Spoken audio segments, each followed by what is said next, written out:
स्पष्ट है कि आपके पास जितने मकान हैं उतने कर्मचारी नहीं हैं, और अगर आपके पास जब कर्मचारी नहीं है तो मकान को छीनने के लिए नए नए तरीके क्यों अपना रहे हैं। संयंत्र में जो अधिकारी हैं वो स्वयं अपने कर्मचारियों को लूट रहे हैं और उन्हें शोषण करने का एक नया नया तरीका इजाद करके रखे हुए हैं। इतना तो अधिकारियों को अधिकार होता है कि भिलाई की जनमानस का, भिलाई की भौगोलिक स्थिति का, भिलाई की सामाजिक संरचना से केंद्र को अवगत तो कराएं।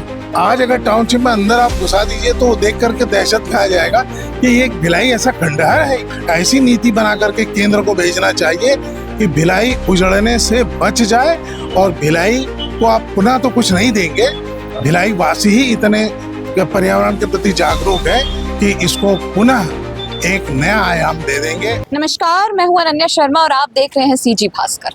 अभी हम मौजूद हैं भिलाई सेक्टर 1 के मुर्गा चौक में, जहां पर बीएसपी प्लांट है उधर पे, और आप देख सकते हैं यहाँ पर काफी लोग कतार पर धरने प्रदर्शन पे बैठे हैं, जो कि है भिलाई बचाओ प्रदर्शन। आप देख सकते हैं यहाँ पे उन्होंने एक पोस्टर लगाया है जहाँ पर लिखा है प्रबंधन की अवैधानिक नीति, गैरों पे करम अपनों पे सितम। मतलब इनका कहना है कि जो एक्स कर्मचारी थे उनको जो रिटेंशन मिलती थी वो अब थर्ड पार्टी को दी जा रही है, यानी जो भिलाई के एक्स कर्मचारियों को मिलनी चाहिए थी वो थर्ड पार्टी को मिल रही है। उसकी शिकायत पर लोग यहाँ धरने पर बैठे हैं। आइए उनसे जानते हैं कि उनकी क्या क्या शिकायतें हैं बीएसपी वालों से। बीएसपी से शिकायत सिर्फ मेरा ही नहीं है, सारे सेवानिवृत्त कर्मचारियों का है, जिनके ऊपर इन्होंने अचानक से बड़े रिटेंशन के बढ़े हुए किराया दर का विस्फोट कर दिया है। जैसा कि हम ये नहीं कहेंगे कि हमने ये किया तो हमको उसके एवज में ये दीजिए। स्पष्ट है कि आपके पास जितने मकान हैं उतने कर्मचारी नहीं हैं, और अगर आपके पास जब कर्मचारी नहीं है तो मकान को छीनने के लिए नए नए तरीके क्यों अपना रहे हैं। और हालात भी ये पैदा कर दिया है आप लोगों ने कि रिटेंशन के लोग, जो रिटेंशनधारी जो मकान आवास छोड़ते हैं, उनसे आपका एक विभाग है इन्फोर्समेंट, जो दोनों पार्टी को परेशान करके पैसे लेने की व्यवस्था बनाता है। अगर मान लीजिए हमने अपने सुविधा के अनुसार मकान में कुछ अतिरिक्त निर्माण किया है तो उसके एवज में वो हमसे पैसा मांगते हैं, और सामने वाले से भी कहते हैं कि आपको इतना अतिरिक्त निर्माण मिल रहा है, उसका भी हमको पैसा दीजिए। तो कहीं ना कहीं संयंत्र में जो अधिकारी हैं वो स्वयं अपने कर्मचारियों को लूट रहे हैं और उन्हें शोषण करने का एक नया नया तरीका इजाद करके रखे हुए हैं। अब आ जाइए रिटेंशन की व्यवस्था पे। तो रिटेंशन इसलिए था कि जब कर्मचारी रिटायर होता था तो इसके कई कारण होते थे। एक तो बच्चों को पढ़ाते लिखाते उनके पास इतना पैसा नहीं बचता था कि साथ ही साथ मकान बना ले, और ये भी रिटायरमेंट होने के बाद जब हम मकान बनाने चलेंगे तो रहेंगे कहाँ। तो रिटेंशन में आप हमको 6 महीने का या साल भर का या 2 साल के लिए एक तरह से आवास देते थे। हम उस आवास में रहते हुए अपने मकान का निर्माण करते थे।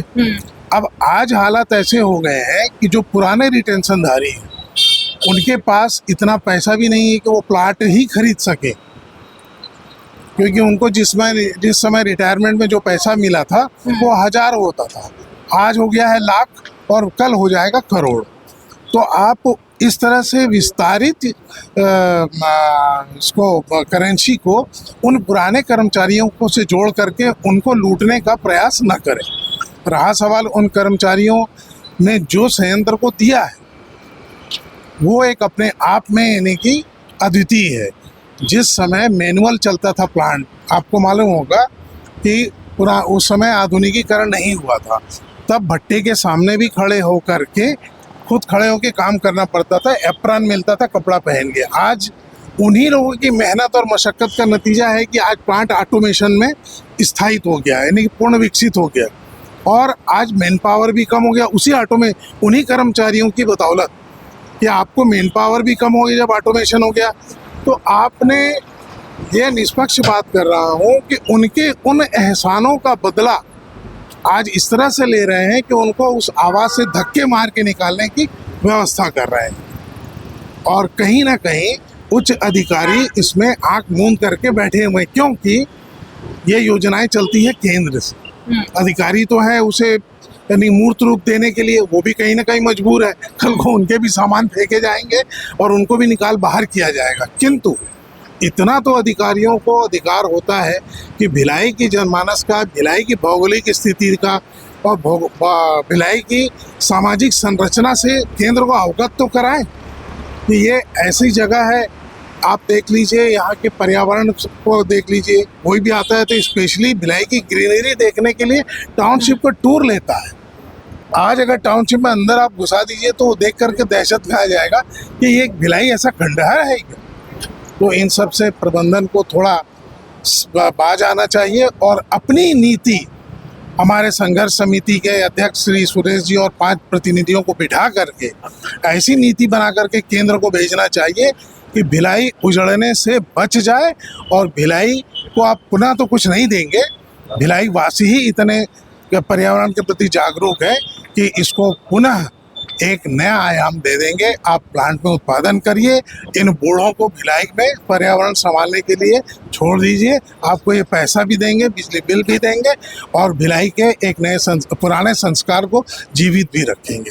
तो इन संस्कार को बनाए रखने का जिम्मेदारी मैं समझता हूँ भिलाई प्रबंधन की है। इसीलिए आप लोग भिलाई बचाओ आंदोलन कर रहे हैं यहाँ पे बैठकर। बराबर। ये अभी मैंने जितनी बातें आपको बताई, कहीं ना कहीं इसके मेरी पूरी बातों के पीछे भावना भिलाई बचाने की ही है। हम लोग यहीं पैदा हुए, यहीं पढ़े लिखे, यहीं स्कूल। आज आप अगर स्कूलों को भी देखने जाएं तो उसको खंडहर बना दिया गया है। ऐसी हालात हो गई कि खिड़की, पंखे, दरवाजे सब लूट लिए गए, निकाले भी नहीं गए। तो ये कहीं ना कहीं संयंत्र कर्मियों की कमाई का पैसा ही तो बर्बाद हो रहा है। और इसके लिए अगर कोई योजना स्पष्ट नहीं आ रही है तो केंद्र तो आँख दूर बैठा हुआ है, किंतु स्थानीय अधिकारियों को तो इस पर सजगता पूर्वक कार्रवाई करना चाहिए। वो उस पर भी अपने आप ढुलमुल रवैया अपनाए हुए हैं। देखिए, भिलाई स्टील प्लांट कैसा झूठ बोलती है उसका एक उदाहरण मैं आपको बता देता हूँ। इसको जरूर जनता को जानना चाहिए और पूरे भिलाई के लोगों को जानना चाहिए। हमारे सेवानिवृत्त कार्मिक कल्याण संघ के हमारे सदस्य हैं अमर सोनकर जी, इन्होंने भारतीय जनता पार्टी के मेंबर भी है। इन्होंने प्रधानमंत्री को एक लेटर लिखा, ये वो लेटर है। इन्होंने 13 पॉइंट पे चर्चा की, 13 पॉइंट पे चर्चा की। ये उन्होंने प्रधानमंत्री को लेटर लिखा। जब वहाँ के कार्यालय से भिलाई इस्पात संयंत्र को लेटर गया, जवाब मांगा गया कि भाई इसका जवाब दीजिए, तो भिलाई इस्पात संयंत्र ने, ये भिलाई इस्पात संयंत्र का आधिकारिक लेटर है, ये देखिए। इसमें इन्होंने पूछा था कि 24 रुपये किस स्क्वायर फीट के हिसाब से आप लगा रहे हैं, तो इन्होंने क्या बताया है इसमें देख लीजिए। कहीं भी नहीं दिया, इन्होंने ये लिखा है ₹8 प्रति स्क्वायर फीट थर्ड पार्टी किरायादार। 24 रुपये का ये उल्लेख नहीं कर गए, छुपा गए। तो जो भिलाई इस्पात संयंत्र प्रबंधन हिंदुस्तान की गवर्नमेंट को, प्रधानमंत्री के कार्यालय को भी गलत जानकारी देती है, इसका मतलब साफ है कि भिलाई इस्पात संयंत्र प्रबंधन के बीच में बैठे कुछ दलाल अधिकारी है जो अपनी दलाली से बाज नहीं आ रहे।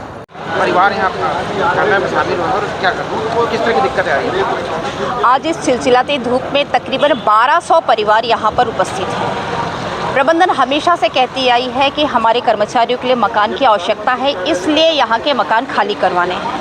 मैं प्रबंधन से एक चीज़ पूछना चाहती हूँ कि आपके 35,000 मकान हैं और आप पिछले 5 वर्षों से आप जो हर महीने एक लिस्ट निकलती है खाली मकानों की, उस खाली मकानों की लिस्ट तकरीबन 80 पृष्ठ की होती है। एक पृष्ठ में 20 मकान रहते हैं। सिर्फ हर महीने 3 से 4 या 4 से 5 पृष्ठ ही बदले जाते हैं। बाकी जो पृष्ठ हैं वो विगत 5 वर्षों से एज इट इज़ हैं। वो सारे मकान किस उसमें हैं? जब वो मकान निकाले जाते हैं, जब हम लोगों ने उसको पता किया, जाकर देखा, तो वो सारे अवैध रूप से रहे जा रहे हैं। केवल 5 पृष्ठ या 6 पृष्ठ ही बदले जाते हैं। तो आप बताइए कि हजारों की संख्या में जो मकान हैं यहाँ, वो अवैध हैं, अवैध रूप से वो रह रहे हैं। वो पैसा कहाँ जाता है, सबसे पहला प्रश्न है। क्योंकि प्रबंधन तो उसको खाली उसमें डाल रही है, तो वहाँ जो अवैध रूप से रह रहे हैं उनका पैसा किसकी जेब में जा रहा है? दूसरी चीज़, हमारे यहाँ पे जितने भी कर्मचारी हैं, एक्स एम्प्लॉई हैं, उन्होंने 35 साल 38 साल बीएससी प्रबंधन को दिया है। जब वो वहाँ से बाहर आए हैं तो वो ढेरों चीज़ें लेकर आए हैं, बीपी, शुगर और बहुत सारी, चाहे अस्थमा हो, ऐसे बहुत सारी बीमारियों का घर लेकर आए हैं। और उन तमाम कर्मचारियों का इलाज सेक्टर 9 में चल रहा है। अब आप मेरे को बताइए कि जब ये रिटायर हुए थे तब उस समय इनको जो एक फाइनल सेटलमेंट होता है वो इतनी इनकम इनको नहीं मिली थी। जो मिला था एक झुनझुने की तरह था, जिसमें 2008 में जब रामविलास पासवान जी ने कहा कि आपको एक स्वर्णिम तोहफा दिया जा रहा है छठवां फेज के रूप में। ये छठवां फेज सुन के सारे कर्मचारी खुश हो गए और उन्होंने अपने घरों को नहीं छोड़ा। एक माँ के जितने बच्चे होते हैं, माँ उनके साथ समान व्यवहार करती है। बीएससी प्रबंधन के चाहे राजहरा हो चाहे दूसरे जितनी भी यूनिट है, वहाँ पे छठवां फेज आ गया तो भिलाई में क्यों नहीं आया, हमारा ये कहना है। और जितने अवैध रूप से जो मकान रहे जा रहे हैं, आप वहाँ पे और मेरे पीछे आप जो एक देखेंगे उसमें आपको सारा दिखेगा कि बहुत सारे मकान ऐसे हैं जिनकी स्थिति ऐसी है कि जिसमें कोई रहना नहीं चाह रहा है, और जो रह रहे हैं, जो मकान की लिपाई पुताई बनाई सब कुछ कर रहे हैं। तो हम ये चाहते हैं, दो ही चीज़ों को लेकर हम लोग यहाँ पर हैं। जो दिसंबर में इन्होंने सर्कुलर जारी किया, सबसे पहली चीज़ उसे निरस्त किया जाए। दूसरा, जो जिस मकान में रह रहे हैं यथावत उनको उन मकान में रहने दिया जाए और उनका लाइसेंस उनको दिया जाए, ताकि मकान की रखरखाव भी हो सके और भिलाई प्रबंधन को जो मासिक किराए के रूप में जो आ रहा है वो बराबर आए। जितने कर्मचारी हैं वो बिजली बिल बराबर दे रहे हैं, किराया नहीं देंगे, बढ़ा हुआ किराया नहीं देंगे, ये हमारी प्रमुखता से मांग है। मैं सुमन कनौजे, सेवानिवृत्त कार्मिक कल्याण संघ से। जैसा कि आपने सुना है, इनकी शिकायतें इतनी सारी है कि एक तरीके से भिलाई पूरी तरीके से बर्बाद कर रहे हैं। बाकी आप देख सकते हैं कि सुबह से धरने पर बैठे हुए थे सारे लोग यहाँ पर, बुजुर्ग से लेकर हर जो बीएसपी कर्मचारी थे एक्स, वो यहाँ बैठे हुए हैं और उनकी मांग है कि हमें हमारा जो हक है वो मिलना चाहिए। बाकी आप पूरी वीडियो से समझ तो गए होंगे और कमेंट करके अपनी राय हमें ज़रूर बताएं। हमारे चैनल सीजी भास्कर को सब्सक्राइब करना ना भूलें।